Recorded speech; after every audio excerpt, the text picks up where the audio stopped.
The phone rang at exactly 2:17 a.m., cutting through the silence like a chainsaw through butter.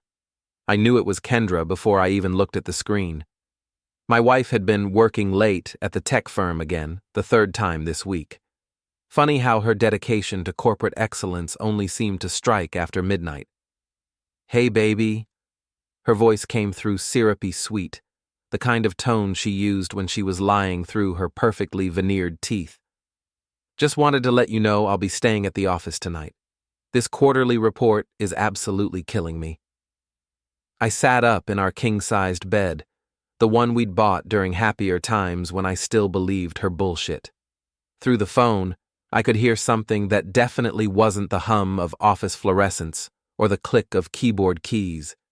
It sounded suspiciously like a man's voice, low and cocky, whispering in the background. "No way he believes that," the voice said, clear as day. "You know what, Kendra?" I said, my voice steady as a rock. "He's right. I don't believe that." I hung up and immediately blocked her number on my phone. Then I blocked her on social media, email, everything. The beautiful thing about being a mechanic who dabbles in computer repair is that you learn a few tricks about digital housekeeping. But I wasn't done, not even close. I called Eddie's 24-hour locksmith, a guy I'd done brake work for last month. "Eddie, it's Jack Harmon. I need you at my house in 20 minutes. Emergency lock change. All of them." "Jesus, Jack, it's past 2 in the morning. Double rate, cash in hand." "I'll be right there." While I waited, I methodically went through our walk-in closet, pulling out every piece of Kendra's designer wardrobe. The woman had more shoes than a department store and enough handbags to stock a boutique. I folded everything neatly, I'm not a savage, and packed it all into the matching luggage set she'd insisted we buy for our anniversary trip to Hawaii, the trip we'd never take now.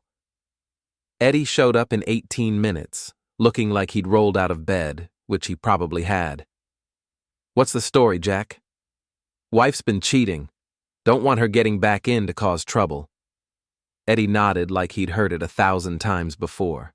Probably had. "Standard deadbolt and handle set on all exterior doors?" "Yeah, and change the garage door opener codes too." "You got it, brother." By 3:30 a.m., I had new keys and Kendra's suitcases lined up on our front porch like soldiers awaiting deployment. I brewed a pot of coffee and settled into the living room chair that faced our big picture window. The waiting game had begun. They showed up at 3:47 a.m. in his BMW, a silver sedan that screamed middle management, trying too hard. I recognized him immediately, Travis Ford, some hotshot from Kendra's company. I'd met him at the Christmas party, where he'd spent the entire evening talking about his CrossFit routine and his investment portfolio. Real charming guy. Kendra tried her key first, jiggling it frantically when it wouldn't turn. Then she started pounding on the door. Jack, open up! My key isn't working." I sipped my coffee and watched the show. Travis hung back by his car, probably realizing this wasn't going to be the smooth operation they'd planned. "Jack, please! There's been a misunderstanding." I pulled out my phone and started recording. This was too good not to preserve for posterity. The pounding got louder. "I know you're in there. Open this door right now." Finally, I walked to the window and held up my phone, making sure she could see I was filming. Then I pointed to the suitcases on the porch and gave her a little wave. That's when she really lost it. "You can't lock me out of my own house. This is illegal. I'm calling the police." "Go ahead," I called through the window. "I've got some interesting audio to share with them." Her face went white.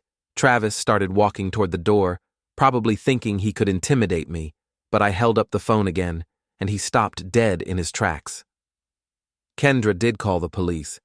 Officer Tate showed up 20 minutes later, looking annoyed at being dragged out for a domestic dispute. I knew Danny Tate from high school.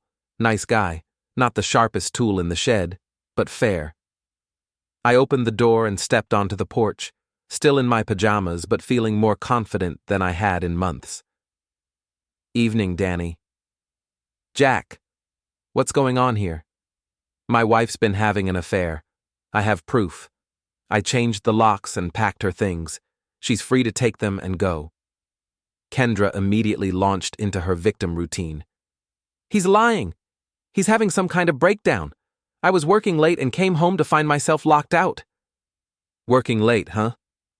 I pulled out my phone and played the recording of our conversation, including the part where Travis's voice came through clear as a bell.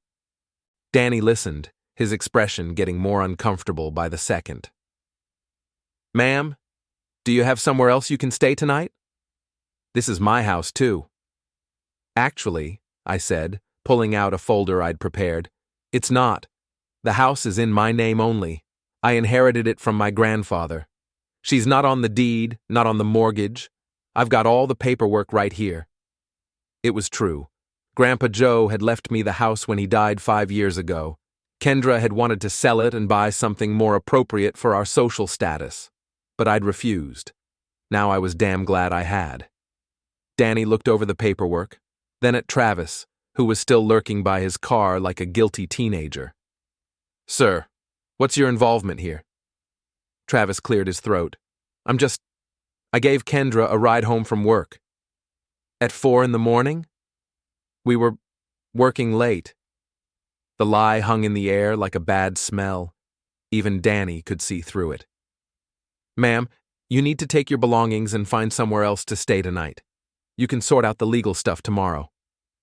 Kendra looked like she wanted to argue, but Travis was already loading her suitcases into his BMW. He wanted out of there before things got worse for him.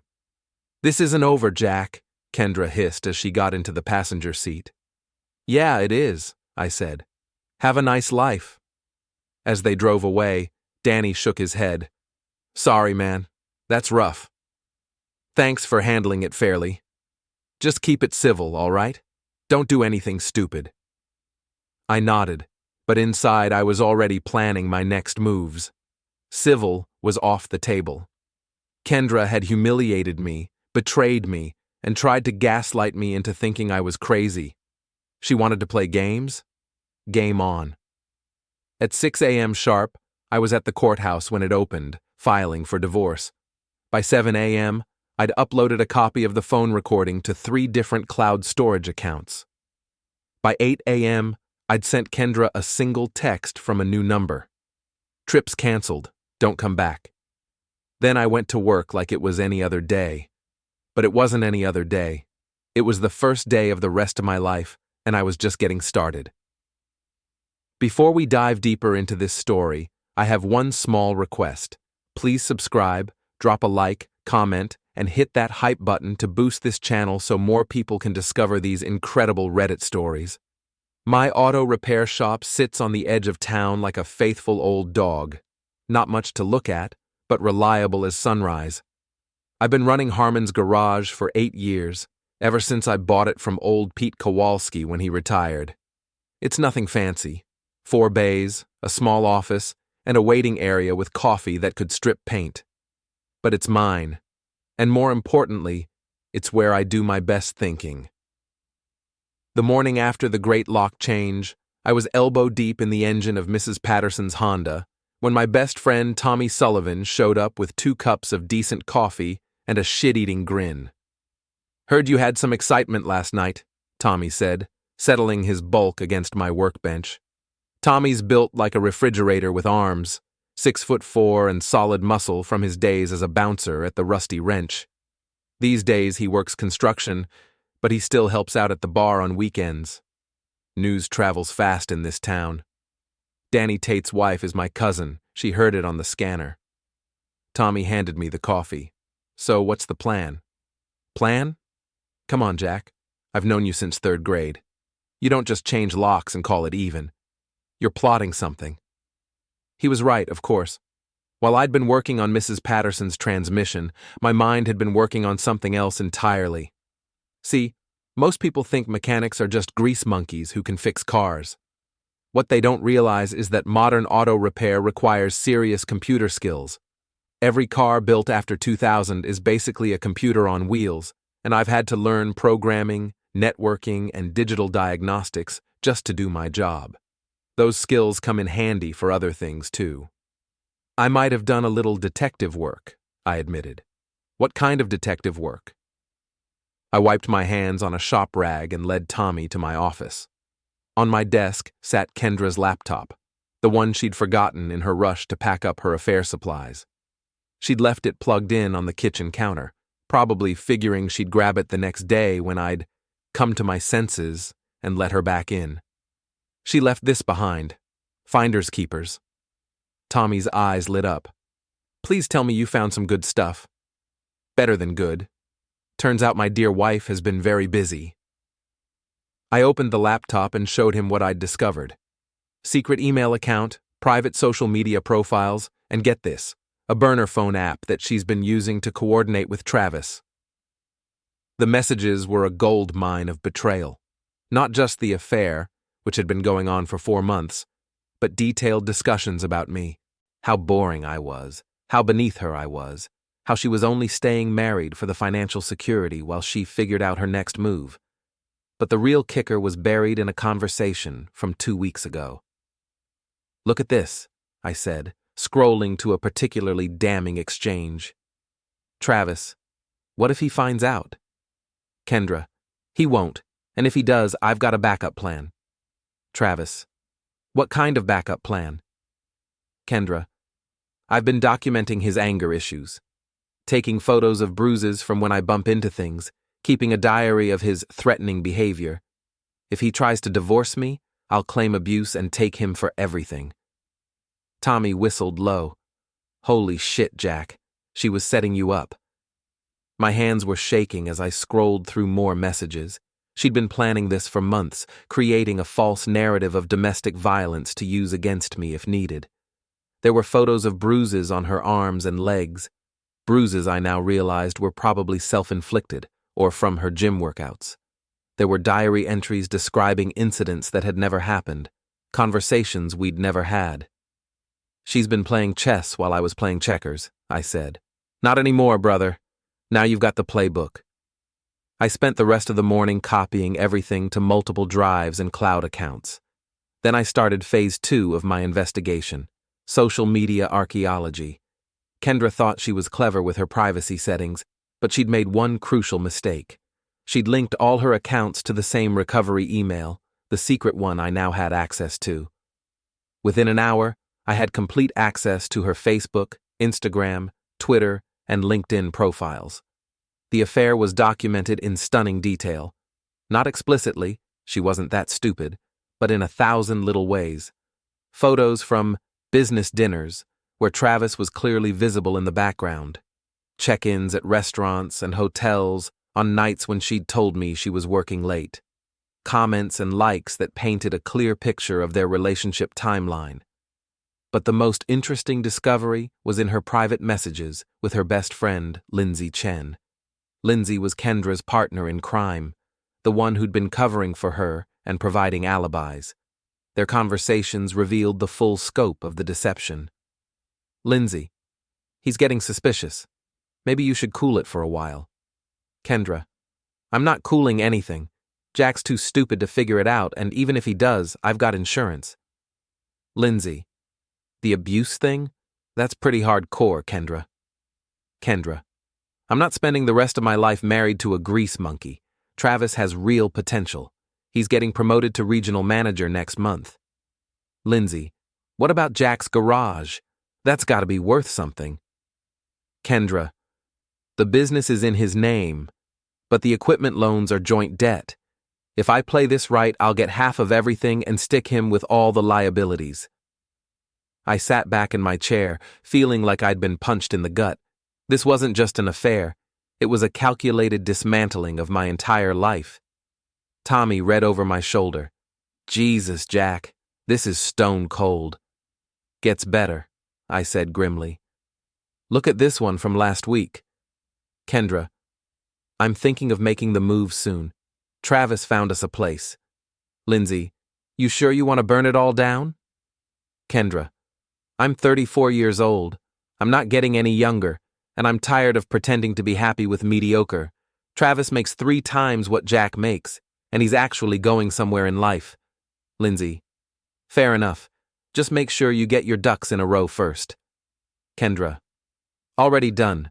I've got enough evidence to bury him if he tries to fight the divorce, and I've been moving money into accounts he doesn't know about." That last line hit me like a sledgehammer. I immediately called my bank and discovered that Kendra had been systematically draining our joint savings account for the past 3 months, moving the money to an account in her name only. She'd taken nearly $15,000, money I'd been saving to expand the garage. "She cleaned me out," I told Tommy. "Everything we saved for the past 2 years. Can you get it back?" "Maybe, but it'll take lawyers and months of fighting. Money I don't have because she stole it." Tommy cracked his knuckles. "Want me to have a conversation with Travis? I can be very persuasive." "No violence, Tommy. I'm not going to jail over this." I closed the laptop and looked at my friend. "But I'm not rolling over either. She wants to play dirty? Let's see how she likes it when someone fights back." "What do you need me to do?" I smiled for the first time in 24 hours. "How's your social media game?" "I can post pictures of my lunch with the best of them." "Good enough. We're going to give this town something to talk about." The plan was simple: information warfare. Kendra's reputation was everything to her.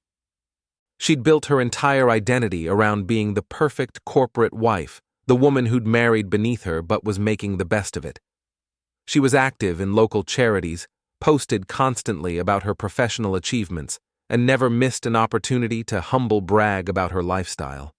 All of that was built on lies, and I had the receipts.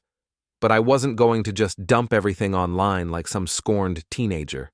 That would make me look desperate and vindictive. Instead, I was going to be strategic, surgical.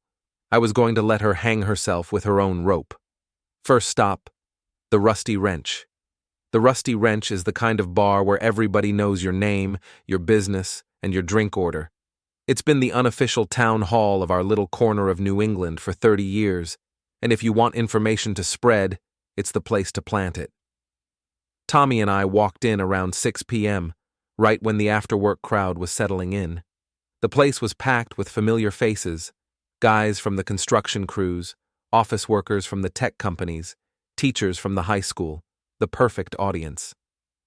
"Jack," called out Big Mike from behind the bar, "heard you had some excitement last night."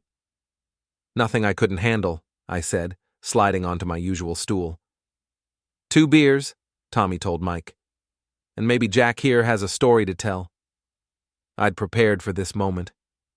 I pulled out my phone and showed Mike the recording of Kendra's 2 a.m. phone call. Not the whole thing, just the part where Travis's voice came through saying, "No way he believes that." "Bastard," Mike said after listening to it. "That's cold, man." Word spread through the bar like wildfire. Within minutes, half the place was clustered around us, listening to the recording and shaking their heads in disgust. Everyone knew Kendra, and most of them had opinions about her that they'd kept to themselves out of politeness. "Never liked her," said Jerry from the hardware store. "Always acted like she was too good for this town." "Travis Ford, right?" asked Sarah from the diner. "That guy's a piece of work. He tried to stiff me on a bill last month." "He's got a reputation," added Tom from the gas station. "My daughter works at that tech company. Says he's been through half the women in HR." The information flowed both ways. I learned that Travis had been married before, divorced 2 years ago under messy circumstances, according to Linda from the post office. I learned that he'd been bragging around town about his new upgrade from his ex-wife. I learned that Kendra had been seen at the Marriott downtown 3 times in the past month, always with someone who matched Travis's description. But the best intelligence came from an unexpected source. Mrs. Reardon, my elderly neighbor who'd apparently been keeping closer tabs on my marriage than I had.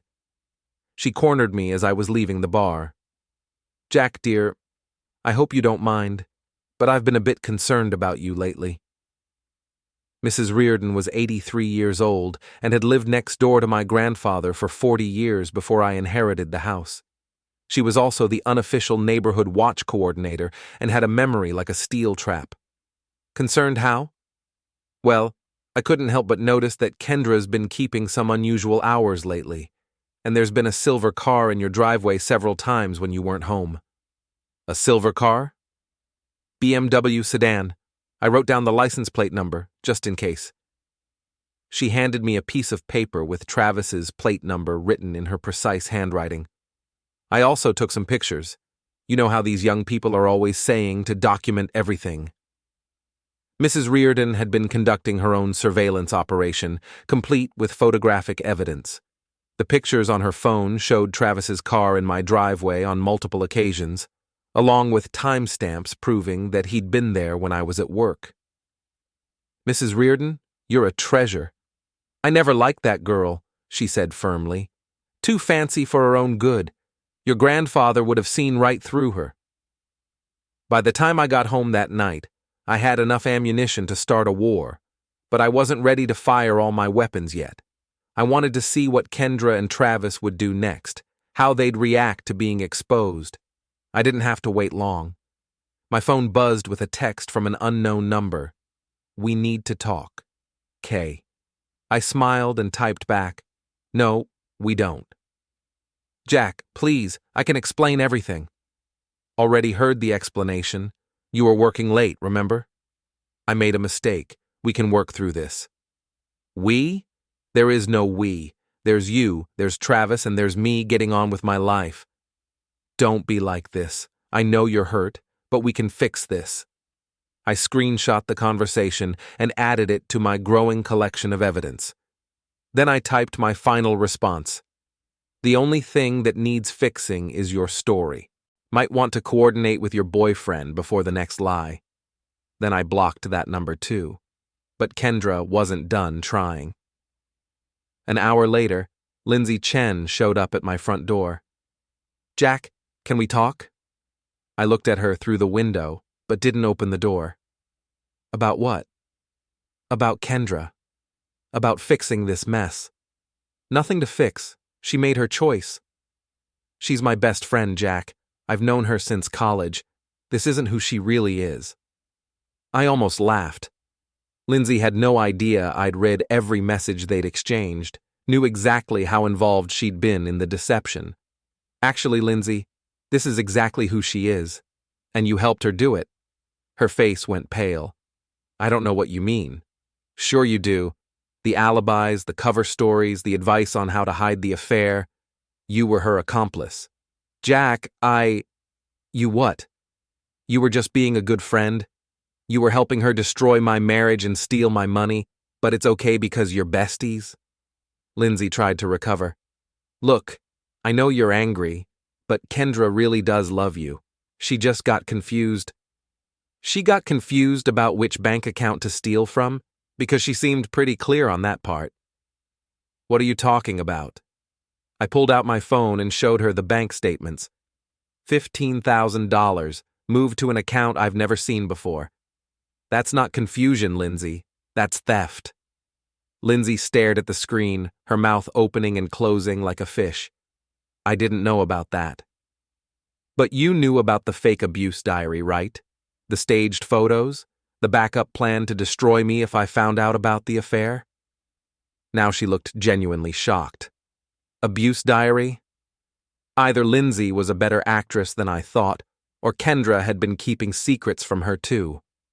I decided to test the waters. She didn't tell you about her insurance policy? The evidence she's been collecting in case I tried to divorce her? Jack, I swear I don't know what you're talking about. Kendra never said anything about abuse or fake evidence. Interesting. Maybe the partnership wasn't as solid as I'd thought. Well, you might want to ask her about it, because when this goes to court, her little diary is going to be Exhibit A in my fraud case. Lindsay's face went white. Fraud case? Theft, fraud, perjury if she tries to use fake abuse claims in the divorce. Your best friend is looking at serious jail time, Lindsay. Hope covering for her affair was worth it. I closed the door and watched through the window as Lindsay stumbled back to her car, pulling out her phone before she'd even started the engine. I'd bet money she was calling Kendra right now, demanding explanations. Perfect. Let them turn on each other. My phone rang 20 minutes later. Unknown number again, but I knew who it was. What did you tell Lindsay? Kendra's voice was shrill, panicked. Just the truth. You remember the truth, right? It's the opposite of everything you've been saying for the past 4 months. Jack, listen to me. I never wrote any diary about abuse. I have your laptop, Kendra. I've read every message, seen every plan. The fake bruises, the staged photos, the backup plan to destroy me. It's all there in black and white. Silence. Then, you went through my computer? You left it behind when you moved out, abandoned property. That's illegal. You can't. Actually, I can. We're married, remember? Community property. Although not for much longer. Jack, please, we need to meet and talk about this like adults. Adults don't steal money from their spouses. Adults don't fake abuse claims. Adults don't have their friends help them cheat. I'll give the money back. All of it.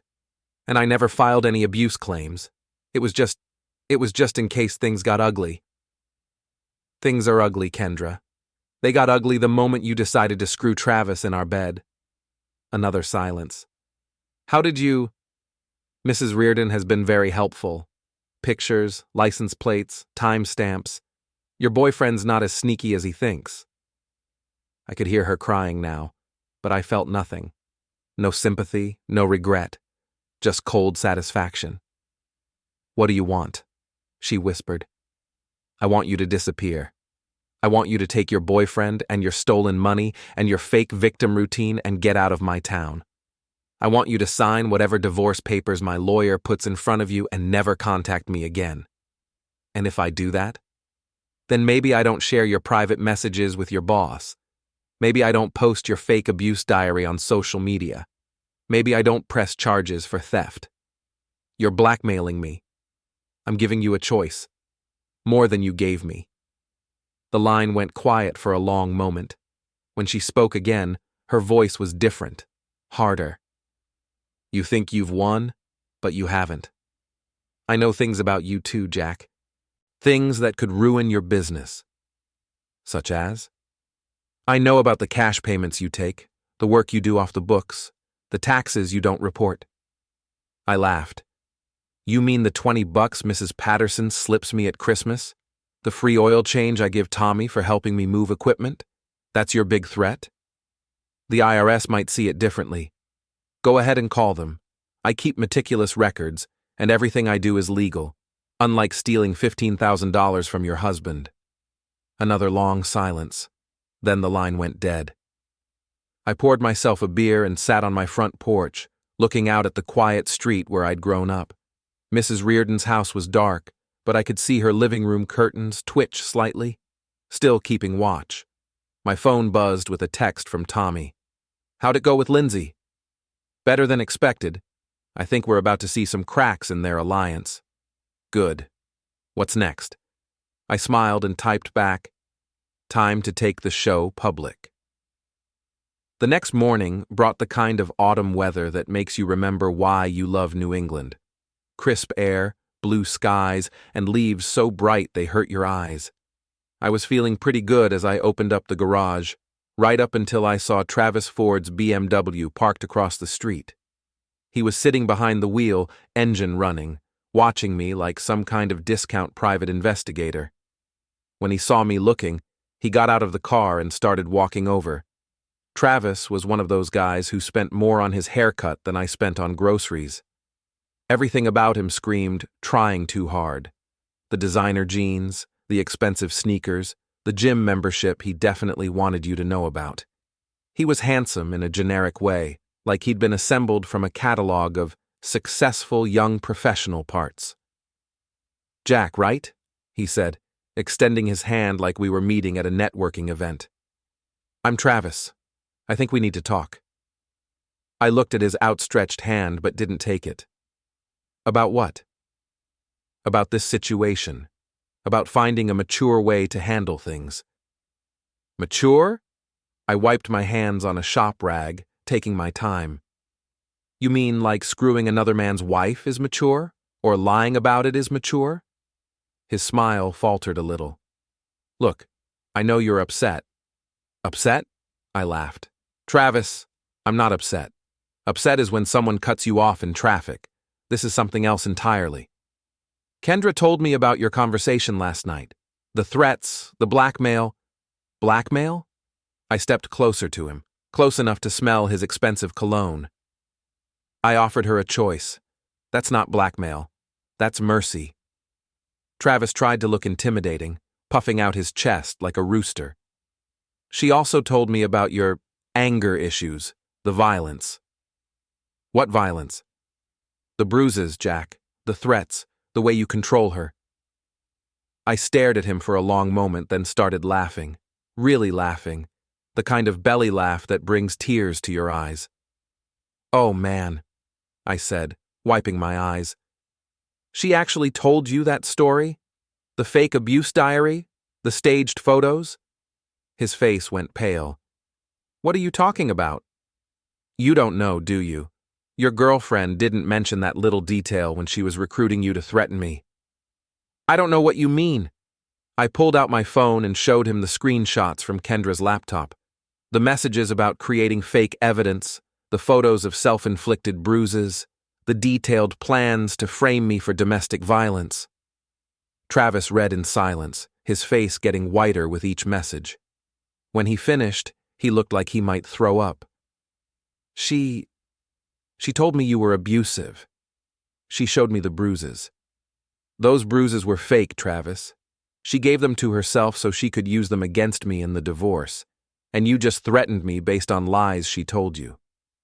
He handed the phone back with shaking hands. I didn't know. Of course you didn't. You thought you were rescuing the poor abused wife from her mean husband. Very heroic of you. I put the phone away. Tell me, what else has she lied to you about? Nothing. I mean, we don't lie to each other. Really? So you know about the other $15,000 she stole from our joint account? The money she's been hiding from both of us? What money? The money she's probably planning to use to disappear when this whole thing blows up in her face. Did she mention that part? Travis looked like a man who was starting to realize he'd been played. She said she didn't have any money, that you controlled all the finances. Another lie. She's been moving money for months, probably getting ready to bail on you just like she bailed on me. I almost felt sorry for him. Almost. Look, Travis, I'm going to give you some free advice. The same advice I'd give any customer who brought me a car that looked good on the outside but was rotten underneath.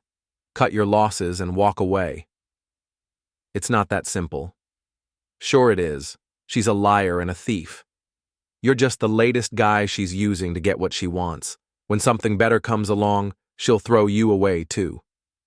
Travis tried to recover some of his earlier bravado. You don't know her like I do. I was married to her for 6 years. I know exactly who she is. I started walking toward the garage, then turned back.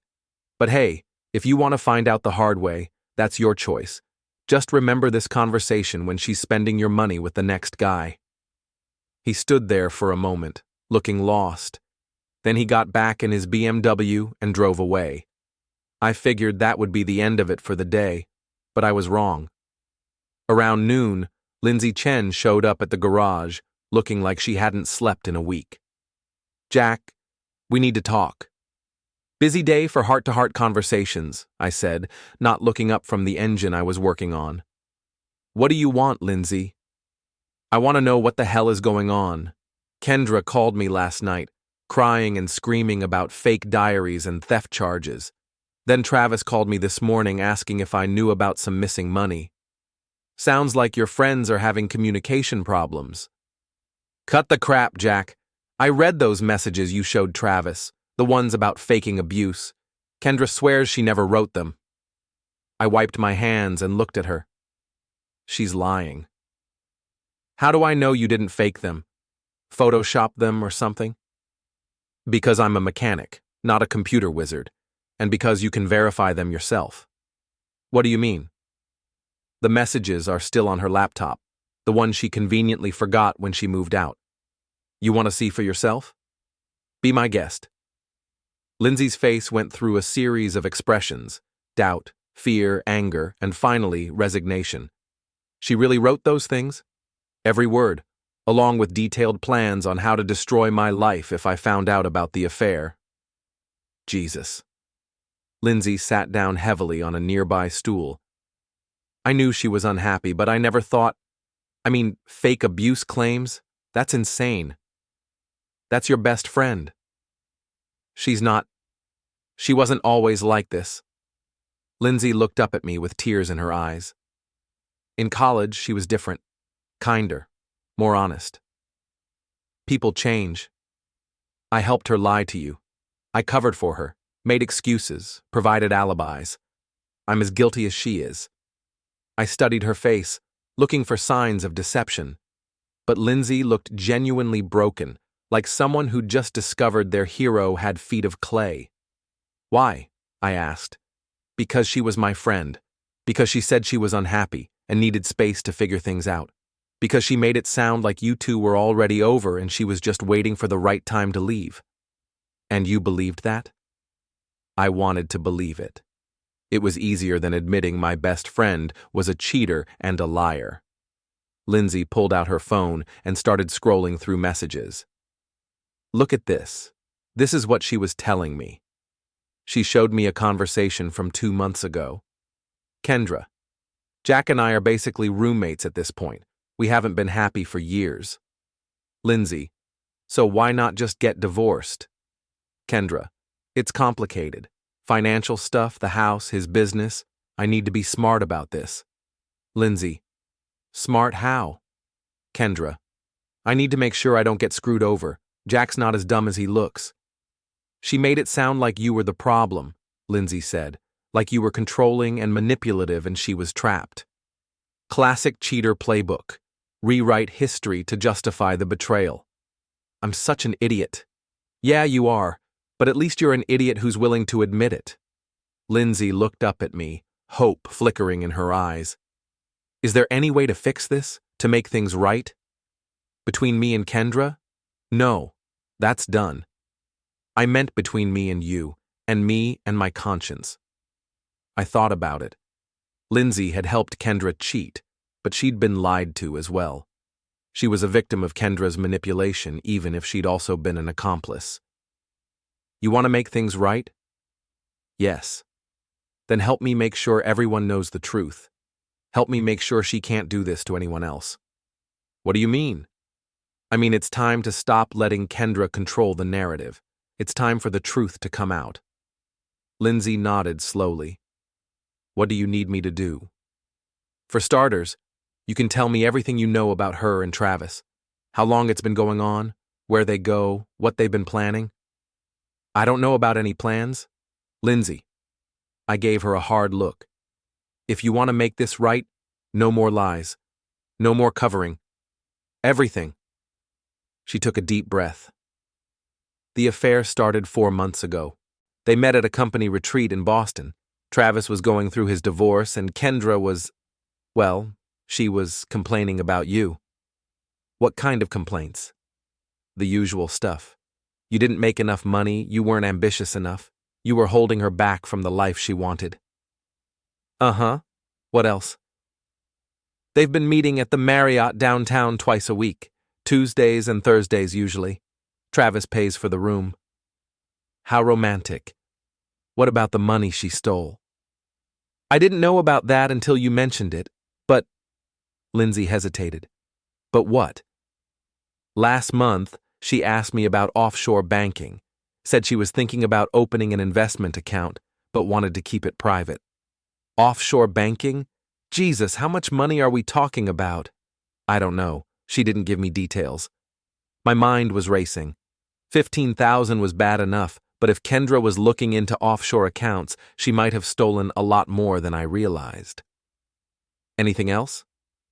Travis has been telling people at work that he's dating someone new, someone higher quality than his ex-wife. He's been showing off, buying expensive dinners, talking about trips they're planning. What kind of trips? Europe, I think. He mentioned Paris and Rome. So they were planning to run away together. With my money. Lindsay, I need you to do something for me. What? I need you to call Kendra. Tell her you want to meet for lunch tomorrow. Somewhere public, somewhere with a lot of people. Why? Because it's time for her to face the music. And I want an audience when she does. Lindsay looked nervous. Jack, I don't think... You said you wanted to make things right. This is how you do it. She nodded reluctantly. Where do you want to meet? The Riverside Cafe, tomorrow at noon. Make sure she comes alone. And then what? Then we have a conversation. All of us. No more lies, no more games, no more hiding behind fake stories and stolen money. What if she won't come? She'll come. Her ego won't let her stay away. She'll want to try to spin the story, make herself look like the victim. Lindsay stood up to leave, then turned back. Jack? Yeah? I really am sorry about all of it. I know you are. Just make sure you remember this feeling the next time a friend asks you to help them cheat. After she left, I called Tommy and filled him in on the morning's events. So Travis doesn't know about the money and Lindsay doesn't know how much Kendra really stole, Tommy summarized. That's right, and neither of them knows about the other conversations I've been having. What other conversations? I've been busy, Tommy, making phone calls, sending emails, connecting dots. What kind of dots? The kind that are going to make tomorrow very interesting for Ms. Kendra Harmon. I'd spent the morning doing more than just talking to Travis and Lindsay. I'd also been in touch with Kendra's boss at the tech company, a woman named Patricia Williams, who'd been very interested to hear about her employees' extracurricular activities. I'd also contacted Travis's ex-wife, who'd been even more interested to learn about her ex-husband's new relationship. Turned out Travis had some outstanding financial obligations from their divorce, obligations he'd been ignoring while spending money on hotel rooms and fancy dinners, and I'd had a very productive conversation with my lawyer, who'd assured me that Kendra's theft was prosecutable and her fake abuse diary was grounds for a fraud case that could land her in serious legal trouble. But the best call had been to my cousin Danny, who worked for the local newspaper. Danny was always looking for a good human interest story, and he'd been very intrigued by my tale of adultery, theft, and fake abuse claims. You sure about this, Jack? Danny had asked. Once this goes public, there's no taking it back. I'm sure. She wanted to destroy my reputation with lies. Time for everyone to see the truth. Tomorrow's lunch was going to be more than just a confrontation. It was going to be a reckoning. I spent the rest of the day working on cars and planning my next moves. By the time I closed the garage, I had everything arranged. All the pieces were in place.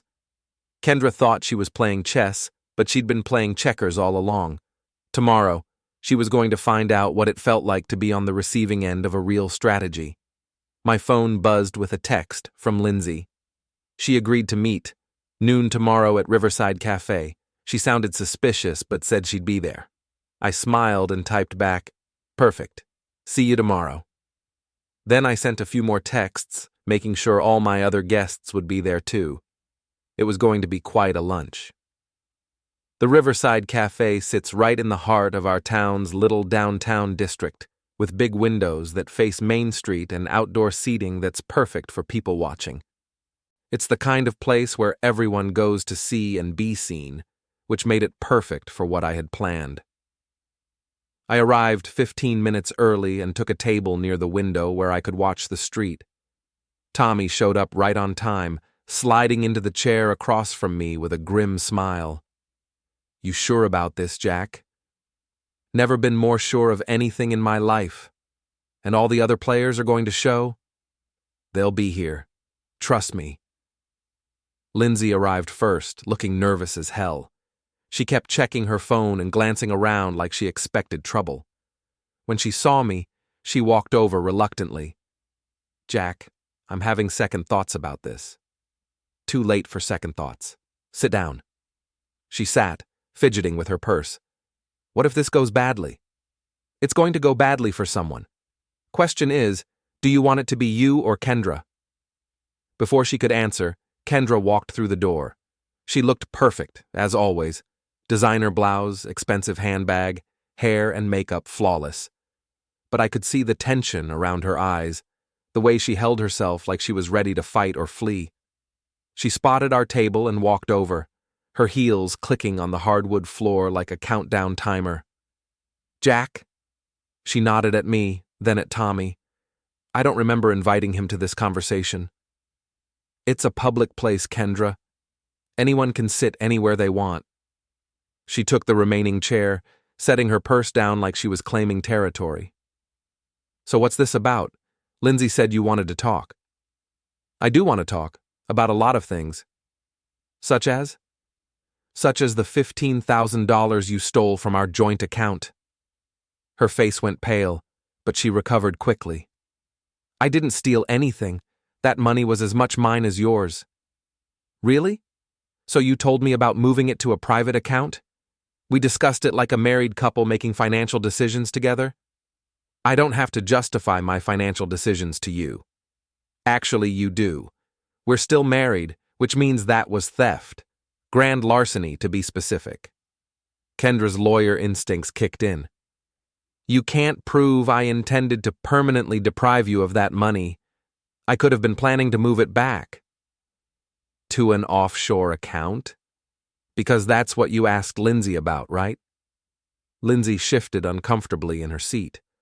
Kendra shot her a look that could have melted steel. "You told him about that?" "I told him about a lot of things," Lindsay said quietly.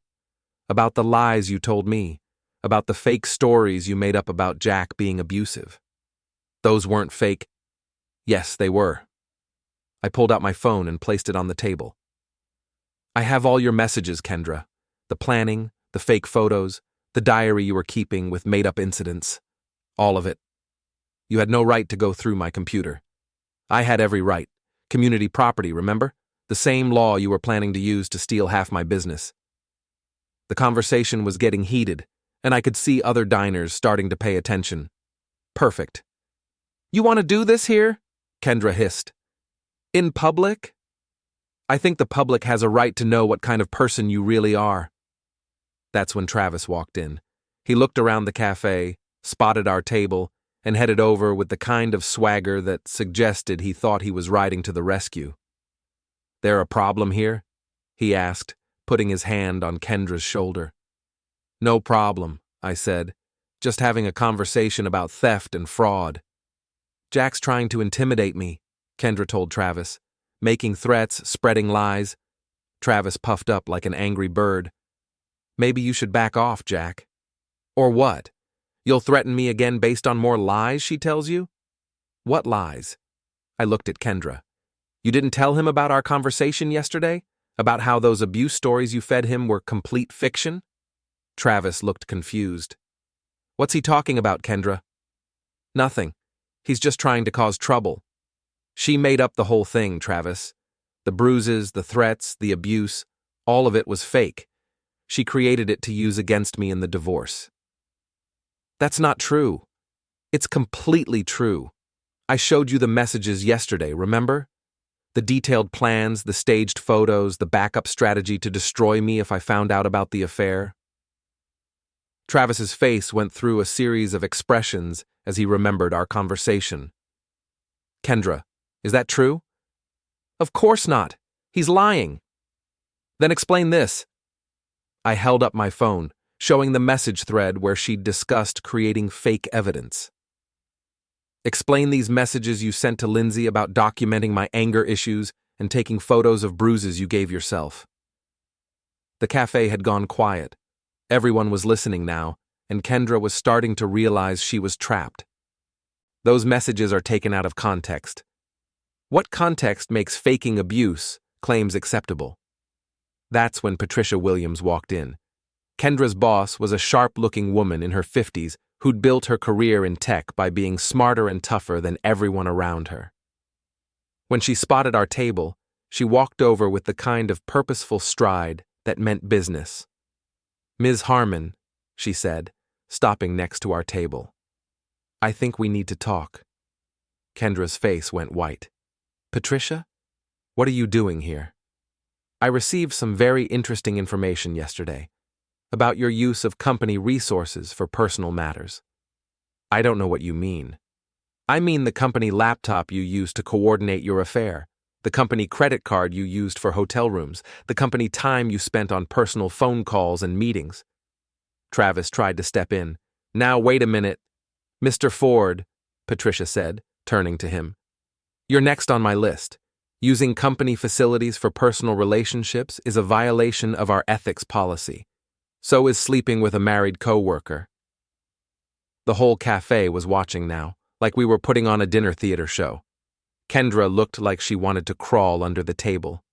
This is harassment, she said weakly. No, Patricia replied. This is accountability. Clean out your desk, Ms. Harmon. Security will escort you out this afternoon. You can't fire me for this. I can fire you for theft of company resources, violation of ethics policies, and conduct detrimental to the company's reputation. Your affair is just the cherry on top. Patricia turned to Travis. Mr. Ford, you'll be receiving a call from HR this afternoon. I suggest you have a lawyer present. She walked away, leaving Kendra and Travis staring at each other in shock. This is your fault, Kendra said to me. You called her, didn't you? I called a lot of people. Amazing how interested they all were in hearing the truth. That's when my cousin Danny walked in, notebook in hand and camera around his neck. He was grinning like Christmas morning. Jack, perfect timing. Mind if I get a few quotes for my story? What story? Kendra demanded. The story about the cheating wife who stole money from her husband and faked abuse claims to cover it up, Danny said cheerfully. It's going to be front page of tomorrow's paper. Kendra stood up so fast she knocked over her chair. You can't print that. Actually, I can. It's all public record now. The divorce filing, the theft complaint, the evidence of fraud, plus I have multiple sources confirming the details. What sources? Danny looked around the table. Well, there's your husband, obviously, and your friend Lindsay here, who's been very helpful, and your boss, who's documenting your misuse of company property, and Travis's ex-wife, who had some very interesting things to say about his character. His ex-wife? Travis looked confused. What does she have to do with this? Quite a bit, actually, I said. Turns out you owe her about $20,000 in back alimony. She's been looking for you. That's impossible. I've been making payments. To the wrong account, apparently. She's got a lawyer now, and they're very interested in your new lifestyle. The expensive dinners, the hotel rooms, the plans for European vacations. Hard to claim poverty when you're spending money like that. Travis sat down heavily. How did you... Social media, Travis. You've been posting about your new relationship, your expensive dates, your plans for the future. Your ex-wife's lawyer loves that kind of evidence. The dominoes were falling exactly as I'd planned. Kendra fired, Travis facing legal trouble, both of them exposed as liars and cheaters in front of the whole town. You bastard, Kendra said. You planned all of this. I learned from the best. You spent months planning to destroy my life. I just returned the favor. This isn't over. Yeah, it is. You're fired, you're broke, and you're about to be famous for all the wrong reasons. Your boyfriend's broke too and probably going to jail for unpaid alimony. What exactly are you going to do for an encore? Kendra grabbed her purse and headed for the door, Travis trailing behind her like a lost puppy. But I wasn't done yet. Kendra, I called out, you forgot something. She turned back, hope flickering in her eyes.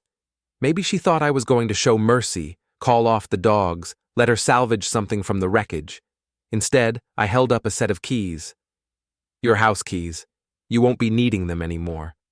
I tossed them on the floor at her feet. She stared at them for a moment, then at me, then at the crowd of people watching her public humiliation. I hate you, she whispered. I know, but you'll get over it. Eventually. She ran out of the cafe, Travis chasing after her. Through the window, I could see them arguing in the parking lot, their voices raised, their gestures angry. The show was over. The other diners slowly went back to their meals, but I could hear the buzz of conversation, the whispered discussions about what they'd just witnessed. Danny slid into Kendra's abandoned chair. Hell of a show, cousin. Mind if I ask a few follow-up questions? Fire away. How long have you been planning this? Since the moment I found out about the affair. She wanted to play games, so I learned the rules and played better. Any regrets? I thought about it. Just one. I regret not seeing through her lies sooner. Tommy leaned back in his chair, grinning. So what's next? Next, I go back to work. Fix cars, mind my own business, live my life. And Kendra? Kendra's not my problem anymore. She made her choices. Now she gets to live with the consequences. Lindsay had been quiet through most of the confrontation, but now she spoke up. Jack, I'm sorry for all of it. I know you are. Just remember this the next time someone asks you to help them lie. I will. Danny was scribbling notes. One more question, Jack. Any advice for other people who find themselves in similar situations? Yeah. Don't get mad, get even. And when you get even, make sure everyone's watching. I stood up and threw some money on the table. Lunch is on me, gentlemen. I've got work to do. As I walked out of the cafe, I felt lighter than I had in months.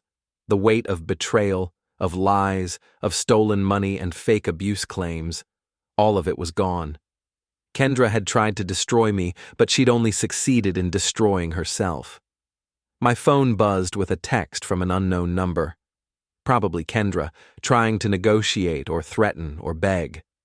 I deleted it without reading it. I was done with her games, done with her lies, done with her. The door had slammed shut, and this time it was staying that way. But as I walked back to my garage, I couldn't shake the feeling that Kendra wasn't done yet. She was cornered, desperate, and dangerous. People like that don't go quietly into the night. They go down fighting, and they try to take everyone else with them. I was about to find out just how far she was willing to go. I should have known Kendra wouldn't go quietly. People like her, manipulative, narcissistic, used to getting their way, they don't just accept defeat and walk away. They double down, they escalate, they burn everything to the ground rather than admit they were wrong.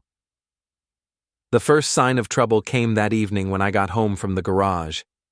My front door was standing wide open, and I could hear noise coming from inside the house. I called the police before I went in. Danny Tate showed up within minutes, looking grim. What's the situation, Jack? Someone broke into my house. Door was wide open when I got home. You see anyone? No, but I can hear movement inside. Danny drew his weapon and motioned for me to stay back. Police! Anyone inside needs to come out with their hands visible. The noise stopped. Then I heard footsteps, and Kendra appeared in the doorway, looking disheveled and wild-eyed. It's not breaking and entering, she said. This is my house, too. Ma'am, step outside, please, Danny said, not lowering his weapon. I live here. I have a right to be here. No, you don't, I said. You moved out. You don't live here anymore. I never legally moved out. I was locked out illegally. Danny looked at me. Jack, what's the legal situation here? The house is in my name only. I inherited it from my grandfather. She's not on the deed, not on the mortgage. I have the paperwork. But I'm still his wife, Kendra protested. I have spousal rights. Ma'am, you need to step outside while we sort this out, Danny said firmly. Kendra reluctantly came out of the house, and Danny holstered his weapon. Jack, you want to check inside, see if anything's missing or damaged? I walked through the house with Danny behind me. The place was trashed, furniture overturned, drawers pulled out, papers scattered everywhere. In the bedroom, all my clothes had been pulled out of the closet and thrown around the room. But the real damage was in my home office.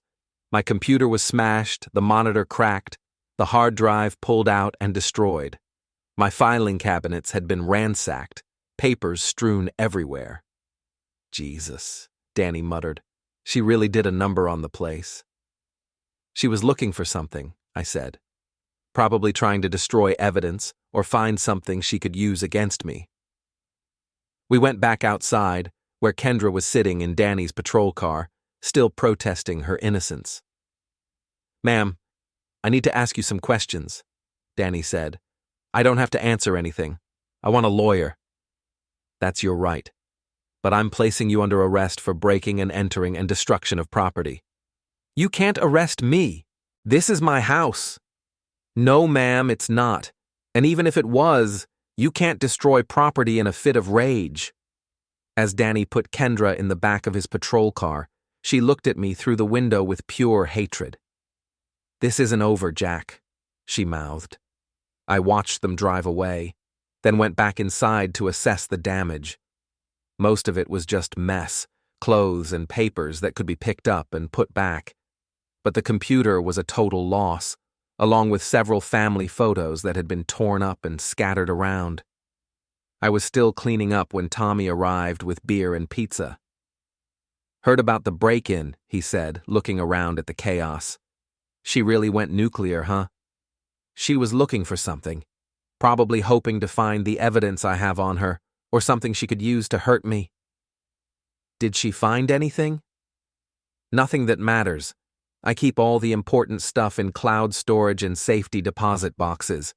She just destroyed a bunch of my personal things. Tommy helped me clean up while we ate pizza and drank beer. It felt good to have a friend there, someone who had my back without question. So what happens now? Tommy asked. Now she gets charged with breaking and entering, destruction of property, maybe a few other things. Her lawyer will try to get her a plea deal, but she's looking at jail time either way. And the divorce? Should go faster now. Hard to claim you're the victim when you're in jail for trashing your husband's house. My phone rang. Unknown number, but I answered it anyway. Jack, it's me. Kendra's voice was different now, smaller, scared. How are you calling me? Aren't you in jail? I made bail. Jack, we need to talk. We have nothing to talk about. Please. I know I messed up, but we can fix this. Fix this? Kendra, you broke into my house and destroyed my property. You stole my money, cheated on me, tried to frame me for abuse, and got yourself fired. What exactly do you think we can fix? I can explain everything. The affair, the money, all of it. There are things you don't understand. I understand perfectly. You're a liar and a thief, and now you're a criminal too. Jack, please. I hung up and blocked the number, but the calls kept coming from different numbers. Text messages too, each one more desperate than the last. I'm sorry. We can work this out. I love you. Please don't do this to me. You're ruining my life. I'll kill myself if you don't talk to me. That last one made me call Danny Tate. She's threatening suicide now, I told him, making it sound like it's my fault. Classic manipulation tactic. You want me to do a welfare check? Yeah, probably a good idea. An hour later, Danny called back. Found her at Travis's apartment. She's drunk and dramatic, but not actually suicidal, just trying to guilt you into taking her back. And Travis? He's done with her. Apparently his ex-wife's lawyer showed up at his office today with a wage garnishment order. He's broke, and he blames Kendra for exposing him. So much for true love. When the money ran out and the legal troubles started, Travis had bailed on Kendra just like I'd predicted. The next morning brought more drama.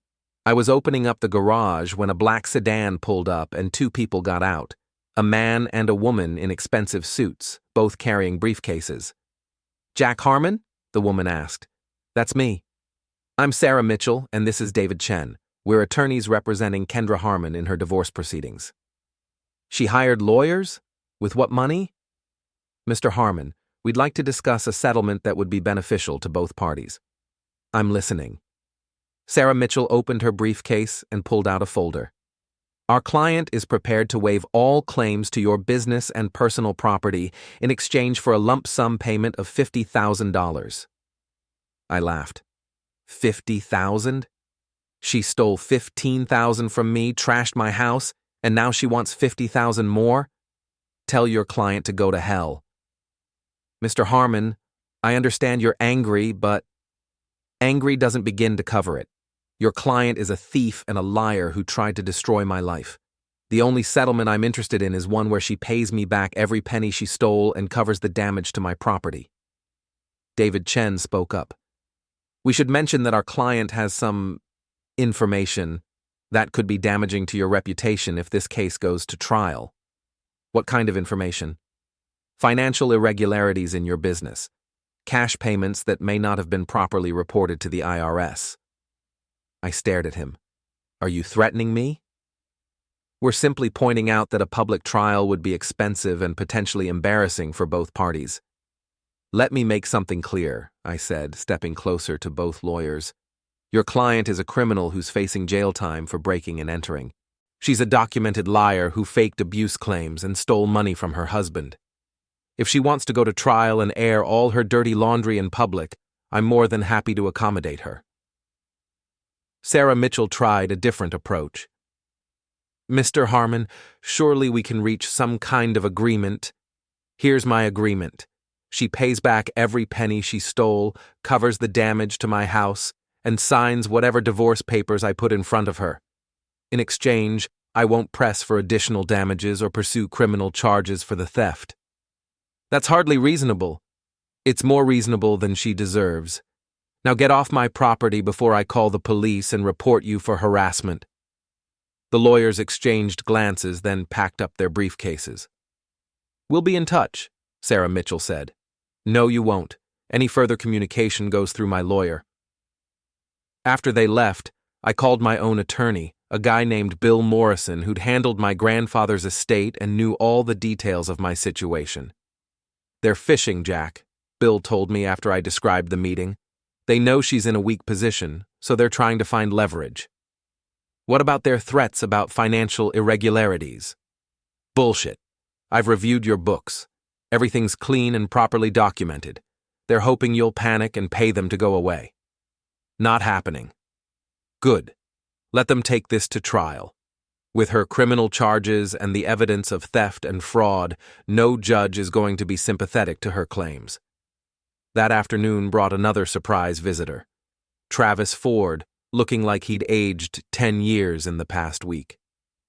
Jack, I need to talk to you. About what? About Kendra. About this whole mess. I looked at him for a long moment. He looked genuinely beaten down, like someone who'd just realized he'd made the biggest mistake of his life. Talk. She's crazy, Jack. I mean really crazy. She's been calling me nonstop, showing up at my apartment, threatening to hurt herself if I don't help her. Not my problem. She's talking about getting revenge on you, on both of us. She blames us for ruining her life. We didn't ruin her life. She did that all by herself. I know that, but she doesn't see it that way. She's talking about burning down your garage, or calling in fake tips to the IRS, or... Travis shuddered. She mentioned something about making you pay for destroying her reputation. What kind of payment? I don't know, but she's got this look in her eyes, like she's completely lost touch with reality. I studied Travis's face. He looked genuinely scared, and that worried me. Kendra was desperate, cornered, and apparently spiraling into some kind of breakdown. What do you want from me, Travis? I want you to be careful, and I want you to know that I'm done with her. Completely done. I've changed my locks, I've blocked her number, I've even talked to the police about getting a restraining order. Smart move. I'm sorry, Jack, for all of it. I believed her lies, and I helped her hurt you. That's on me. I nodded. Yeah, it is. Is there any way to make this right? You want to make it right? Stay away from my wife, my ex-wife, and don't get involved in any more of her schemes. Done. After Travis left, I called Tommy and filled him in on the day's events. So she's escalating, Tommy said. Looks like it. First the break-in, now threats of arson and other revenge fantasies. You think she'll actually do something? I think she's desperate enough to try. And desperate people do stupid things. Want me to keep an eye on the garage? Maybe sleep here a few nights? Thanks, but I've got a better idea. I spent the rest of the afternoon installing security cameras around the garage and my house. Motion-activated, night vision, connected to my phone so I'd get alerts if anyone came around when they shouldn't. I also bought a baseball bat and kept it next to my bed. I wasn't looking for trouble, but if Kendra brought trouble to me, I'd be ready for it. That night, I got my first alert at 2:30 a.m.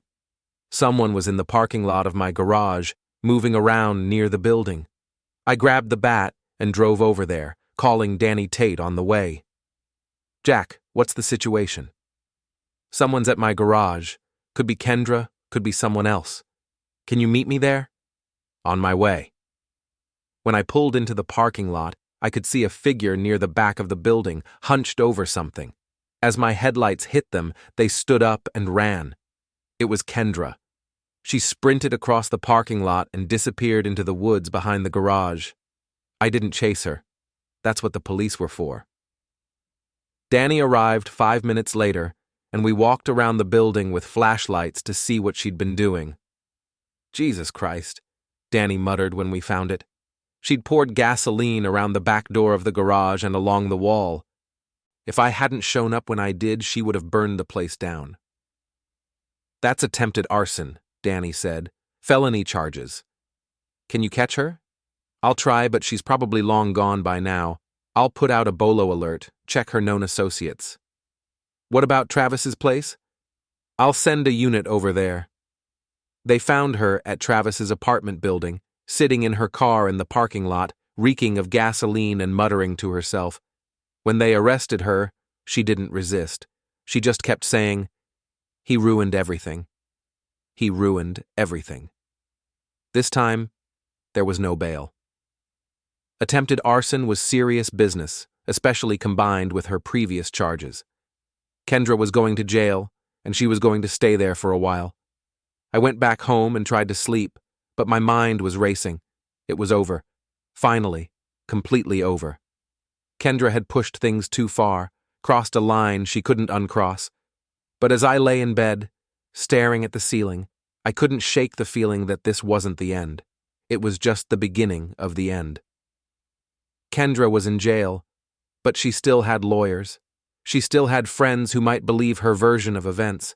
She still had ways to cause trouble, even from behind bars. I was going to have to stay vigilant, stay ready, stay one step ahead of whatever she tried next. Because people like Kendra don't give up. They don't accept defeat. They just find new ways to fight. And this fight was far from over. 3 weeks later, I was working late at the garage when Bill Morrison, my lawyer, showed up with a bottle of whiskey and a grin that could have lit up Times Square. "It's over, Jack," he said, setting the bottle on my workbench. "Completely, totally, finally over." I wiped my hands on a shop rag and looked at him. "Over how?" "Kendra's lawyers called this afternoon. They want to settle everything. The divorce, the criminal charges, all of it." "What kind of settlement?" "She pays back the $15,000 she stole, covers all damages to your property, waives any claim to your assets, and agrees to a no-contact order. In exchange, you don't pursue additional civil damages." "And the criminal charges?" "Those are separate, but her lawyer thinks she can get a plea deal. Probably 2 years, out in 18 months with good behavior." I poured 2 glasses of whiskey and handed one to Bill. "Why the sudden change of heart?" "Because her new cellmate is a woman named Big Martha who doesn't like thieves and cheaters. Also because the story hit the regional newspapers, and now Kendra's the poster child for everything wrong with unfaithful spouses. Danny's article had indeed gone viral, picked up by papers across New England, and shared thousands of times on social media. Kendra had become infamous as the woman who faked abuse claims, stole from her husband, and tried to burn down his business. So she's ready to disappear? More than ready. Her lawyers say she wants to move to another state, start over somewhere nobody knows her story. Good. The farther away, the better. We drank our whiskey and talked about the details. The settlement would be finalized within the week, the divorce decree would be official within the month, and Kendra would be out of my life forever. "You did good, Jack," Bill said as he was leaving. "She tried to destroy you, and you turned it around on her. That takes balls." It takes preparation and good friends. After Bill left, I called Tommy and told him the news. So it's really over? It's really over. She's done, finished, gone. How do you feel? I thought about it. Free. For the first time in years, I feel completely free. Want to celebrate? The Rusty Wrench is having live music tonight. Thanks, but I think I'll just go home and enjoy the quiet. I locked up the garage and drove home through the familiar streets of my town. It was a beautiful autumn evening, crisp and clear, with stars visible overhead despite the streetlights. As I pulled into my driveway, I saw Mrs. Reardon working in her garden, even though it was past 8 o'clock. Evening, Mrs. Reardon. Oh, Jack, I heard the good news about the settlement. News travels fast around here. It certainly does. I'm so glad it's all worked out for you. Thanks for all your help, the photos, the license plate numbers, everything. That's what neighbors are for, dear, looking out for each other. I went inside and made myself dinner, a real dinner, not the takeout and frozen meals I'd been living on for months. I grilled a steak, made a salad, opened a good bottle of wine. As I ate, I thought about everything that had happened. 6 months ago, I'd been married to a woman I thought I loved, living what I thought was a happy life. Now I knew it had all been a lie, but somehow I felt better than I had in years. The house was quiet, peaceful. No more walking on eggshells, no more wondering what mood Kendra would be in, no more listening to subtle criticisms disguised as helpful suggestions. After dinner, I sat on my front porch with another glass of wine and watched the neighborhood settle into evening. Kids were being called inside, porch lights were coming on, dogs were being walked. It was a good life, a simple life maybe, but an honest one. My phone buzzed with a text from Lindsay. Heard about the settlement. I'm glad it's over. I thought about ignoring it, but Lindsay had helped me in the end. She'd made mistakes, but she'd tried to make them right. Thanks, I typed back. How are you doing? Better. Got a new job, new apartment, trying to make better choices about the people I trust. Good for you. Jack? Yeah? I'm really sorry about all of it. I know you are. Take care of yourself, Lindsay. You too. I put the phone away and finished my wine. Tomorrow I'd go back to work, fix cars, help people solve their problems. Simple, honest work that made a difference in people's lives. The next morning brought one final surprise. I was opening up the garage when a taxi pulled up and Travis got out, carrying a suitcase. Jack, I wanted to say goodbye. Going somewhere? Chicago. Got a job offer there. Fresh start, you know? I nodded. Probably a good idea. I wanted to apologize again, and to thank you. Thank me? For showing me who Kendra really was before I made an even bigger mistake. I was actually thinking about marrying her. Jesus. I know, right? She had me completely fooled. Travis shifted his weight nervously. Jack, can I ask you something? Shoot. How did you know? What tipped you off that she was lying about everything? I thought about it. Little things, mostly. Stories that didn't add up, details that changed, explanations that were too complicated. But mostly, it was the feeling that I was living with a stranger. I should have seen it. She's good at what she does. Was good at it anyway. Travis extended his hand. I hope you can forgive me someday. I looked at his hand for a moment, then shook it. I already have. We were both her victims, Travis. The difference is, you got out before she completely destroyed your life. Thanks, Jack. That means a lot. The taxi honked its horn. Travis picked up his suitcase and started toward the car, then turned back. For what it's worth, I think you're a good man. Kendra never deserved you. Take care of yourself, Travis. I watched the taxi drive away, carrying the last piece of my old life with it. That afternoon, Bill Morrison called with the final details. The settlement had been signed, the money had been transferred back to my account, and the divorce decree was official. Congratulations, Jack. You're a free man. Thanks, Bill. For everything. What are you going to do now? Same thing I've always done. Fix cars, mind my own business, live my life. Sounds like a good plan. After I hung up, I walked outside and looked around at my garage, my business, my life. It was all still here, still intact, still mine. Kendra had tried to take it all away from me, but she'd failed. She'd lost everything, her job, her reputation, her freedom, her future, while I'd kept everything that mattered. I pulled out my phone and deleted her contact information, her photos, every trace of her from my digital life. Then I walked over to the dumpster behind the garage and threw away the last box of her belongings that had been sitting in my office. It was over. Finally, completely, irrevocably over. That evening, I went to the Rusty Wrench for the first time since the confrontation at the cafe. The place was packed, and when I walked in, the conversation stopped for a moment. Then Big Mike called out from behind the bar, "Jack, the man of the hour, first drinks on the house." The crowd erupted in applause and cheers. I was surrounded by friends and neighbors, all wanting to congratulate me, all wanting to hear the story one more time. "Speech," someone called out. "Give us a speech." I climbed onto a chair and looked around at all the familiar faces, people I'd grown up with, worked with, lived alongside for years. "I don't have much to say," I began. "Just that sometimes in life, people try to knock you down. They lie to you, steal from you, try to destroy everything you've built." The crowd was listening intently. When that happens, you have two choices. You can let them win, or you can fight back. You can let them define who you are, or you can show them who you really are. Nods and murmurs of agreement. I chose to fight back.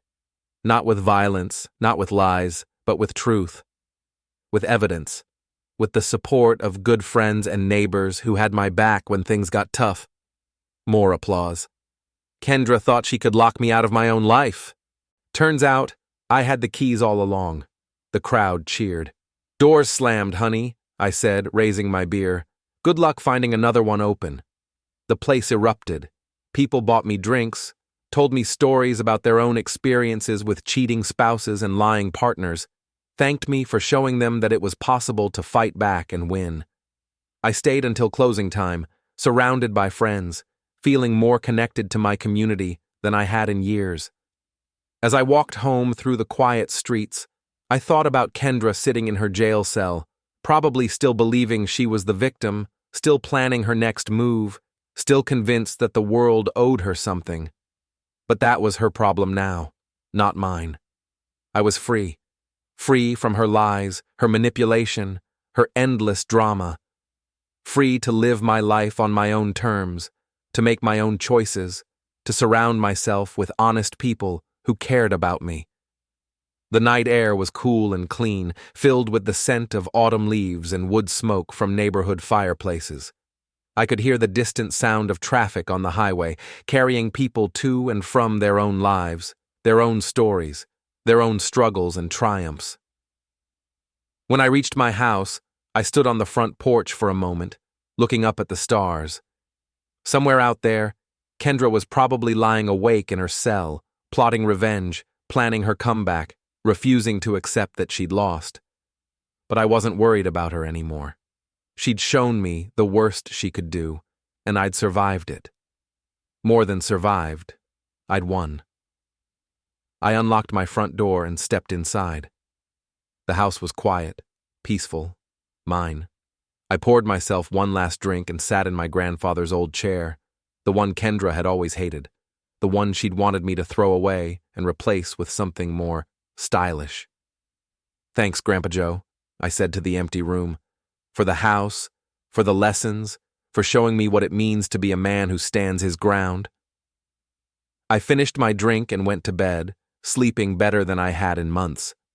The next morning, I woke up to sunlight streaming through the windows and the sound of Mrs. Reardon working in her garden. I made coffee, read the newspaper, and planned my day. It was going to be a good day.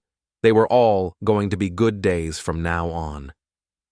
At exactly 9 a.m., I opened Harmon's garage for business, just like I had every day for the past 8 years. The sign over the door still read, "Honest work, fair prices," and I still meant every word of it. A customer was already waiting, Mrs. Patterson with her Honda, probably needing another oil change. "Morning, Mrs. Patterson. What can I do for you today?" "Just the usual, Jack. And congratulations, by the way. We're all proud of how you handled that terrible situation."